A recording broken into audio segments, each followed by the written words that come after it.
Chàជំរាបសួរបងបងជាអាណាព្យាបាលចាចឹងថ្ងៃនេះជួបជាមួយនឹងខ្ញុំទៀតហើយនៅមេរៀនទី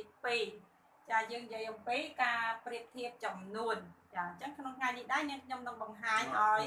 ទាំងអស់គ្នាបានស្គាល់ក៏ដូចជារំលឹកឡើងវិញចារំលឹកឡើងវិញចា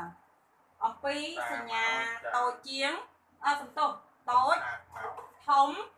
និងសញ្ញាស្មើចាអញ្ចឹងតើយើងគួរប្រើបែបម៉េចឬក៏បែរថាតើមើលបែបម៉េចបានដឹងថាលេខ1នេះចំនួន2ហ្នឹងមួយណាធំជាងគ្នាតូចជាងគ្នាឬក៏ស្មើជាងគ្នាចាអញ្ចឹងក្នុងនេះដែរខ្ញុំនឹងលើកយកឧទាហរណ៍5មកធ្វើការបង្ហាញជូនចាអញ្ចឹងចំណុចកគឺសំទោសសម្បត្តិវងកញ្ចក់បន្តិចសូមធ្វើការរំលឹកតិចចាអនុស្សាវរីយ៍កាលពីបឋមចាសញ្ញាតូចធំចាអញ្ចឹងកាលពីបឋមរៀងវល់ដែរណាចាប៉ុន្តែក្រោយពីគ្រូបានបង្ហាញធ្វើឲ្យខ្ញុំចាំតឥឡូវចាតើមួយណាសញ្ញាតូចមួយណាសញ្ញាធំចាអញ្ចឹងក្នុងនោះគឺគាត់បានប្រាប់ឲ្យធ្វើការកាត់ក្បៀសចាកាត់ក្បៀសបែបនេះអញ្ចឹងនៅពេលដែលធ្វើការកាត់ក្បៀសបែបនេះទៅឃើញថាសញ្ញានេះគឺបង្ហាញឲ្យឃើញលេខ4ចាចំណែកឯសញ្ញានេះគឺបង្ហាញឲ្យឃើញលេខ7 7ចាអញ្ចឹងបានថាសញ្ញានេះគឺសញ្ញាតូចចំណែកឯសញ្ញានេះគឺសញ្ញាធំចានេះជាល្បិចដែលខ្ញុំចាំខ្លួនឯងកាលពីបឋមទេចាប៉ុន្តែដល់ពេលយើងមើលទៅគឺត្រូវមែនដែរចាអញ្ចឹងយើងអាចបន្តអាហ្នឹងចែកចាយអាហ្នឹងទៅដល់កូនយើងទៀតចាអញ្ចឹងយើងមើលចំណុចក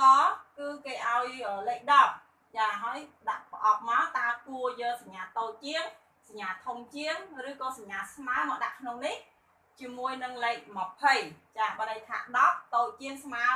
ឬក៏ធំជាង20ចាអញ្ចឹងយើងមានវិធី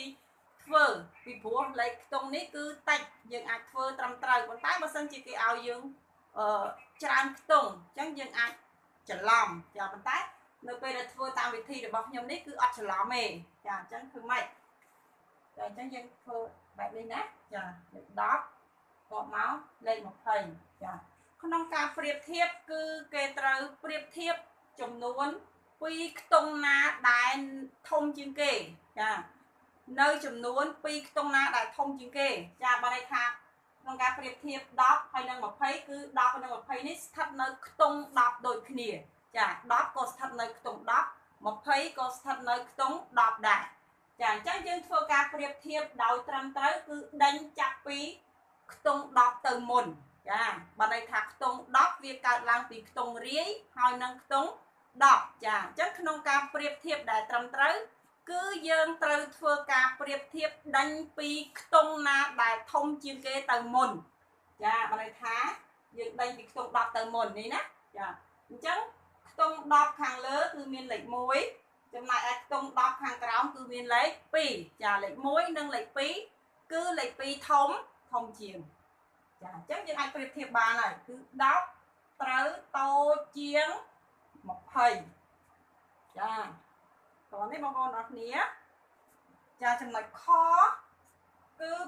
600ធ្វើការប្រៀបធៀបជាមួយនឹង500បាទអញ្ចឹងប្រៀបធៀបនេះគឺដល់ខ្ទង់រយចាអញ្ចឹងយើងធ្វើការប្រៀបធៀបដែលត្រឹមត្រូវគឺត្រូវដេញចាប់ពីខ្ទង់ដែលធំជាងគេទៅមុនចាអញ្ចឹងន័យថាដេញពីខ្ទង់រយទៅមុនបាទខ្ទង់រយនៅខាងលើគឺមានលេខ6ខ្ទង់រយខាងក្រោមគឺមានលេខ5លេខ6និងលេខ5គឺលេខ6ធំជាងចាអញ្ចឹងយើងប្រៀបធៀបត្រឹមនឹងយកតែម្ដងបើន័យថា600ធំជាង500ចាតើអត់ចំណុចក126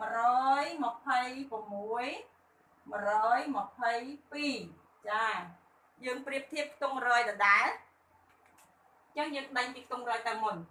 ខ្ទង់រយខាងលើគឺមានលេខ1ខ្ទង់រយខាងក្រោមគឺមានលេខ1ចាអញ្ចឹងវាស្មើគ្នាយើងអត់យកទេយើងដេញទៅដល់ខ្ទង់10ទៀតខ្ទង់10ខាងលើគឺមានលេខ2ខ្ទង់10ខាងក្រោមគឺមានលេខ2ចាអញ្ចឹងស្មើគ្នាក៏យើងអត់យកដែរយើងដល់ខ្ទង់រាយទៀតខ្ទង់រាយខាងលើគឺមានលេខ6ខ្ទង់រាយខាងក្រោមគឺមានលេខ2ចាលេខ6និងលេខ2គឺលេខ6ធំ ធំជាងចាអញ្ចឹងបានន័យថា126គឺធំជាង122ចាចំណុចមួយទៀតខ987ធ្វើការប្រៀបធៀបជាមួយនឹង897ចាអញ្ចឹងខ្ទង់រយទៀតហើយអញ្ចឹងយើងប្រៀបធៀបដេញពីខ្ទង់រយទៅមុនខ្ទង់រយខាងលើគឺមានលេខ9ខ្ទង់រយខាងក្រោមគឺមានលេខ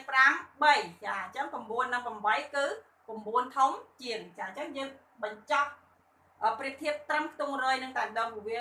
ដឹងសខ្មៅនៅកន្លែងហ្នឹងតែម្ដងណាចាអញ្ចឹងយើងប្រៀបធៀបត្រឹមហ្នឹងហ្មង